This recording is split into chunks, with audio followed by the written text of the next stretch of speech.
안녕하세요. 저는 현재 WKBL 여자 프로농구 연맹 경기운영 본부장을 하고 있는 정진경이라고 합니다.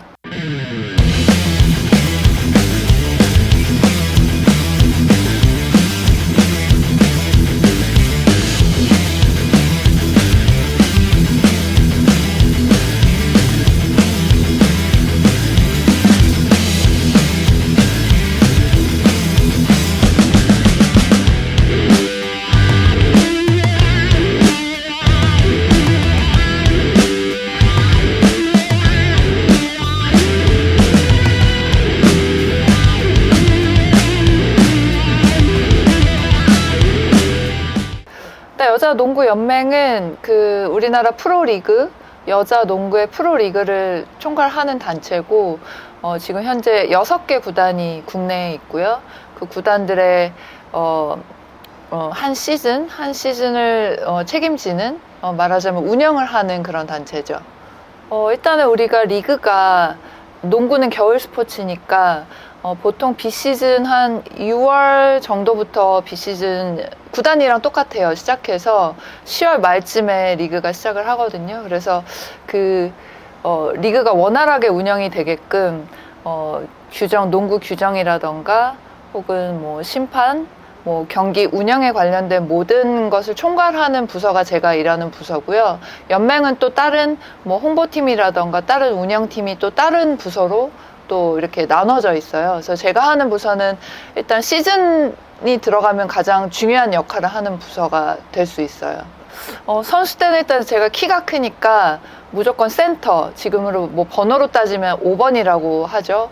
5번 센터 역할을 했었는데, 센터는 일단 몸싸움이 좀 심한 포지션이기 때문에 키도 크지만 덩치가 커야 되는데, 저 같은 경우는 일단 좀 키에 비해서는 좀 덩치가 왜소해서 그런 몸싸움에 좀 많은 어려움을 겪었었고, 실은 이런 신체 조건이 요즘 세대에 태어났으면 굉장히 이제 요즘 트렌드에 맞는 신체 조건이었기 때문에 좀 시대를 좀 더 늦게 태어났으면 농구를 더 재밌게 하지 않았을까? 내가 원하는 그런 포지션에서 그렇게 농구를 하지 않았을까? 그런 생각도 들어요. 네, 그래서 센터라고 하면 무조건 골 밑에서 막 등을 지고 몸싸움을 해서 이렇게 볼을 받으면 이렇게 골 밑에 플레이를 위주로 했는데, 저는 보통 좀 페이스 투 페이스라고 하거든요. 보통 센터들은 백투백으로 들어가지만 저 같은 경우는 페이스업을 더 좋아했었기 때문에 요즘 트렌드에 조금 더 맞는 그런 신체 조건이 아니었을까? 그런 생각은 하고 있어요. 그때 이제 IMF가 터지고 제가 속해 있던 구단이 해체가 됐어요. 그때 그러니까 프로 리그는 아니었고, 그때는 우리가 모두 실업팀들이 한 13개 팀 정도 있었는데, 여자 같은 경우는 고등학교 졸업하고 바로 실업팀을 들어가요. 그래서 저도 고등학교 그러니까 졸업하기 전해죠. 겨울에 실업팀에 합류를 했는데, 바로 IMF가 터졌어요. 그래서 13개 팀 중에 한 절반 이상이 운영상의 어려움으로 해체가 됐거든요. 그래서 그 시절에 제가 갔던 팀도 해체가 되면서, 또 마침 대만 쪽에 어떻게 아는 선배가 연결이 돼서 한번 대만을 경험을 해볼까 하고 갔었는데, 너무 적응이 잘 되고 적성에 잘 맞는 것 같아서 조금 다른 문화를 경험을 해보고 싶은 생각이 많아서 대만을 가게 됐죠. 네. 일단은 해외는 실은 우리나라가 조금 독특한 체육 문화를 가지고 있는 거고, 해외 같은 경우는 보통 공부를 병행하기도 하고 다른 직업을 병행하기도 하고 그런 케이스가 좀 많았고, 대만도 좀 그런 케이스였어요. 말하자면 클럽식의 운영. 그래서 저는 어릴 때 갔으니까 낮에는 이제 대학교 가서 공부하고, 학교 끝나고 저녁에 들어와서 운동하고, 방학 때는 우리나라처럼 운동량이 조금 더 많아지기도 하고 하지만, 조금 그런 운동 문화, 그런 숙소 생활도 하기는 하지만 그런 선후배 문화도 조금 달랐고, 많이 다른 점이 있죠. 네, 그런 면에서 조금 신선했던 것 같아요. 일단은 선진 스포츠 문화라고 하면 미국, 유럽, 서양에서는 대표적인 이 유럽 쪽이나 미국 쪽은 항상 그래왔으니까 선진 문화라고 할 수 있고, 아시아로 봤을 때는 일본 같은 경우가 농구로만 봤을 때는 굉장히 세계적인 수준까지도 성적도 올라갔지만 그 시스템 자체가 많이 그런 유럽의 시스템을 많이 따라가고 있는 것 같아요. 그래서 조금 우리도 좀 많이 변화를 해야 되는 시점인데 우리나라가 좀 변화가 더딘 국가 중에 하나이기 때문에 조금 더 많은 시간이 필요할 것 같아요. 네. 제가 지도자를 처음 할 때는 저도 시행착오를 많이 겪었고 우리나라의 그런 문화를 따라가야 된다는 그런 강박이 있었기도 했고 또 우리나라는 그 어린 선수들을 좀 재미보다는 성적 위주로 많이 육성을 하기 때문에 성적을 무조건 내야 된다는 압박감이 있었어요. 근데 그게 조금 지나고 나니까 그 방법이 좋은 방법이 아니다라는 걸 알게 되고부터는 조금 더 재밌게 아이들을 가르치는 방법, 애들이 좀 성장을 해서까지도 이 농구라는 스포츠를 좋아해서 꾸준하게 이런 프로나 나중에 뭐 자기들의 꿈을 가질 수 있게끔 도와주는 역할을 해주고 싶었는데 상당히 어려웠어요, 현실적으로는. 네, 그래서 주입식의 교육을 많이 우리나라 자체가 하다 보니까 제가 아이들한테는 조금 창의성을 많이 얘기를 많이 하기는 했는데 방법을 많이 바꿔서 근데 그런 과정 안에서 코치 생활을 하다가 이제 다른 일 쪽으로 좀 접어든 것 같아요. 네. 네, 이게 진짜 우리나라와 다른 나라의 조금 차이점이라고 하면 너무 어린 아이들부터 엘리트 선수라는 얘는 이 아이는 엘리트야 라는 게 너무 강하거든요.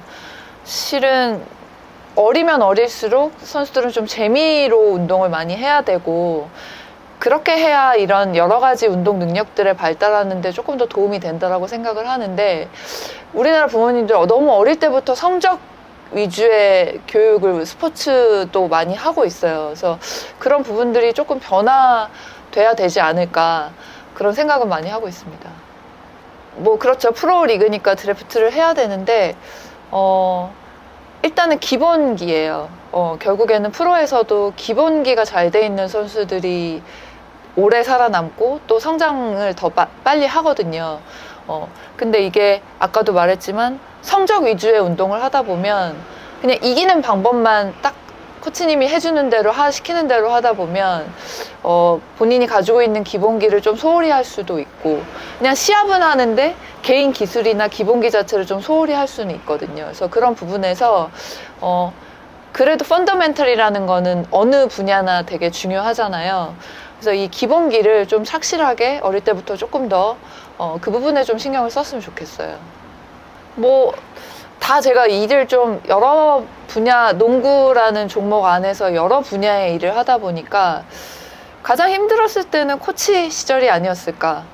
그런 아이들의 성장을 그런 가르치는 보람도 있지만 그 외에 이제 여러 가지 외부 요인들이 좀 많이 힘들게 했던 것 같아요. 그런 문화가 아직까지 우리나라가 존재하고 근데 뭐 그게 다 경험이니까 힘들었던 것들이 지금 일을 할 수 있는 일을 잘할 수 있도록 많이 도와주는 것 같기도 하고 그런 경험들이 네 그래서 좀 힘든 경험도 되게 값진 경험이 아니었을까 그런 생각은 하고 있습니다. 가장 즐겁게 했었던 거는 실은 지금 일을 하기 전에 해설위원을 했던 시절에 해설위원하고 칼럼을 같이 썼어요. 칼럼니스트 활동을 했었는데 그냥 좀 가장 스트레스 없이 즐겁게 했던 분야였던 것 같아요. 네, 프리랜서로 활동을 했을 때 그리고 지금 일은 솔직히 힘들어요. 시즌 때 되면 굉장히 힘들고 스트레스 많이 받고 모든 구단들의 항의를 일단 우리 부서가 많이 들어줘야 되기 때문에 뭐 승부가 있는 세계니까 당연하죠. 그래서 그 일도 힘들지만 즐겁게 하려고 하고 있어요. 네.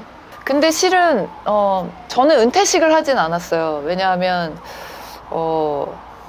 이 프로 선수가 특히 농구는 두 가지의 그만둘 때 두 가지가 있는데 하나는 임의 탈퇴라는 게 있고 은퇴라는 게 있어요. 근데 저 같은 경우는 임의 탈퇴 그냥 부상이 너무 심해져서 구단은 좀 재계약을 조금 더 원했었고 저는 이제 못하겠다라고 해서 그게 규정상에 조금 다른 부분이 있어서 저는 임의 탈퇴라는 거를 한 신분이었는데 똑같죠. 근데 그 이후에 운동을 하지 않았으니까 제 개인적으로는 아, 은퇴했어 라고 생각을 한 건데, 저는 좀 달라요. 제가 부상이 심해져서 어쩔 수 없이 은퇴를 했기 때문에 제가 은퇴한 당시에 좀 화가 많이 나 있었어요. 너무 힘들었고, 돌아보면 그 시기가 좀 가장 힘들었던 시기 같고, 그래서 제가 한동안은 농구를 아예 안 봤어요. 너무 좀 이게 내가 할 거 다 하고 은퇴했다 이런 게 아니었기 때문에 농구를 보면 좀 계속 화가 나고, 그래서 한 반년 이상? 1년 정도는 안 봤던 것 같아요. 그래서 여행 다니면서 좀 다른 거 많이 봤고, 그리고 좀 1년 쉬고 그 이후에 이제 코치 생활을 다시 시작했기 때문에 그 이후에는 이제 괜찮아졌죠. 저도 이제 사회생활을 해야 되니까. 네. 그래서 조금 다른 감정일 것 같아요. 지금 은퇴하는 선수들하고는. 네. 그쵸. 저도 실은 여러 가지 일을 하지만 항상 미래를 생각하면 불안하기도 한데, 제가 이런 일을 할 수 있었던 거는, 농구만 바라봐. 이거는 실은 제 인생은 아니었거든요. 근데 선수 활동을 할 땐 당연히 농구에만 집중을 해야 되는 게 맞아요. 근데 하지만 분명히 쉬는 날도 있어요. 스트레스를 좀 풀어야 되고, 휴식 시간에는 보통 선수들이 이제 숙소 안에서 잠만 자는 걸 휴식으로 생각하는데, 실은 휴식이라는 거는 조금 새로운 다른 거를 경험을 할 때 리프레시가 되는 거거든요. 선수들이 방에서 잠만 잔다고 이게 몸이 회복되거나 스트레스가 회복되진 않아요. 그래서 그런 쉬는 시간, 휴가 기간, 쉬는 시간에는 좀 많은 다른 외부 활동을 좀 많이 해봤으면 좋겠어요, 선수들이. 네, 그래야 또 다시 숙소에 들어왔을 때 새로운 기분으로 좀 리프레시가 되면서 또 운동도 더 열심히 할 수 있는 그런 환경이 조성이 되는데, 그런 면에서 지금 우리나라 선수들은 너무 갇혀 있는다라는 생각을 많이 해요. 네, 많은 좀 이런 외부적인 바깥 세상의 경험을 조금 더 선수들도 해보면 좋지 않을까. 그랬을 때 은퇴하고 나서 외부는 이런 것들도 있고 이런 것들도 있구나라는 걸 알아야 사회생활에 들어갔을 때 조금 더 적응하기가 쉬울 거라고 생각을 해요. 글쎄요, 뭐 항상 하고 싶은 게 항상 생겨요. 지금 이 일을 하지만 또 이 안에서 무언가를 할 수 있을까라고 생각했을 때는 뭐 다시 코트에서 지도자로 돌아갈 수도 있고, 뭐 혹은 뭐 다시 해설자로 돌아갈 수도 있고 하기 때문에 저는 실은 목표를 아주 크게 잡아놓는 사람은 아니에요. 그래서 지금 하는 일을 가장 충실하게 오늘 하루하루를 충실하게 살아서 어떤 것이 나에 왔을 때 그 일을 하는 동안은 최고의 일 안에서 최고의 목표를 잡아놓지, 제가 나중에 난 이런 사람이 되고 싶어, 지금은 솔직히 그러지는 않고 있어요. 네. 태도? 저는 태도가 전부, attitude is everything 이라는 그 말을 되게 좋아하는데, 뭐 어떤 사람들은 제가 지금 본부장의 일을 하고 있으니까 이 본부장이 되게 막 높은 자리다 막 해서 그냥 막연하게 이 자리로 오고 싶어 하는 사람들도 있고, 뭐 혹은 어떤 일을 하던 저는 제가 해설을 하건 칼럼을 쓰건 혹은 어느 팀에서 코치를 하건 지금 본부장을 하고 있건 저라는 사람은 똑같고, 실은 그 직업의 높낮이는 없다라고 생각을 해요. 그래서 어떤 위치에 있건 내 태도가 변하지 않고 내 기본 가지고 있는 신념이 변하지 않는다는 그런 조건으로 저는 항상 삶을 살고 있는 것 같아요. 그래서 항상 같은 태도, 무슨 일을 하건. 네, 제가 뭐 본부장이라고 막 의시되고 다니거나 뭐 대접받고 다니거나 저는 절대 이런 생각은 하지 않아요. 그냥 나는 본부장이면 내가 책임을 지는 사람이다라고 생각을 하지, 어떤 위치에 있는 사람이라고 생각하고 있지 않기 때문에 어떤 사건이 터졌을 때 내가 이 장으로서의 책임을 어떻게 질까? 그 책임을 지기 위해 내가 어떤 거를 만들어 나가야 되나? 약간 그런 생각을 하고 있어요. 그래서 저는 항상 태도, attitude is everything. 그 말을 되게 좋아해요. 네.